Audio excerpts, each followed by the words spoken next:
are you doing today, Bill? I'm doing well, Rachel. I wish I was home like you. Soon enough. Soon enough. Exactly. Yeah. No, but truly, this film is something so incredibly special. I left the theater just kind of being like in awe at how these two worlds were able to mesh together. And I know you had said that you were really excited and wanted to make this into like a film adaptation again. So how was it seeing that vision come to life? Was it everything that you had hoped it would be? It was, but it was scary because when you make a movie, which is two movies in one, and you keep cutting back and forth between the two, it wasn't, we shot the musical part first, then we went down to Uruguay and started shooting the prison drama.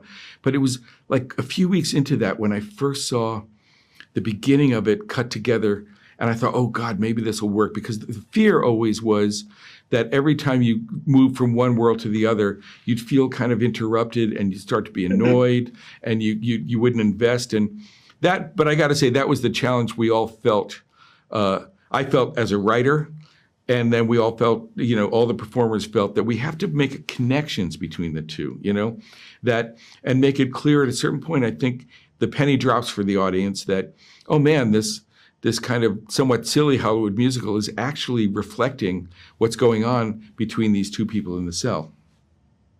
Yeah, and it was genuinely not a disconnect at all. It's one of those kind of seamless moves that, you're in this gritty political romance drama, and then you just float on into this wonderfully Technicolor musical world, and it kind of gives you that little bit of levity that you need from such heavy topics exactly that you have with this film.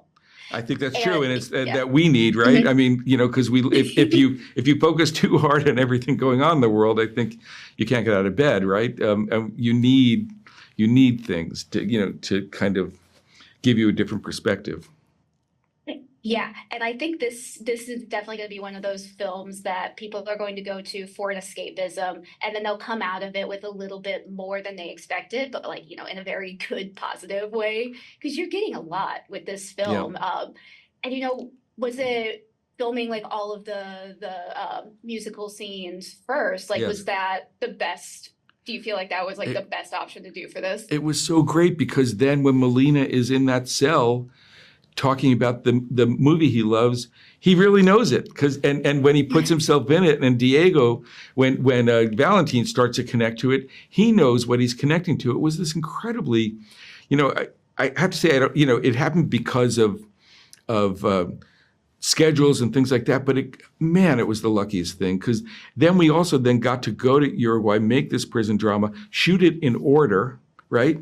And it was a luxury I've never had on a movie before. Oh, well, I love that. And my last question I always love to ask is, obviously, given like you mentioned, it's kind of a hard time for everybody right now. It's lots going on. So what do you hope people leave the theater from this film thinking? Here's what I hope. I don't know about thinking, but feeling that if these two characters, who could not be more different from each other, who really are wary and really hate each other at the beginning, can come to see each other, come together, and then grow to love each other, then maybe we all can in some way. That the bridging some gaps through kindness and through taking care of each other, what other choice do we have?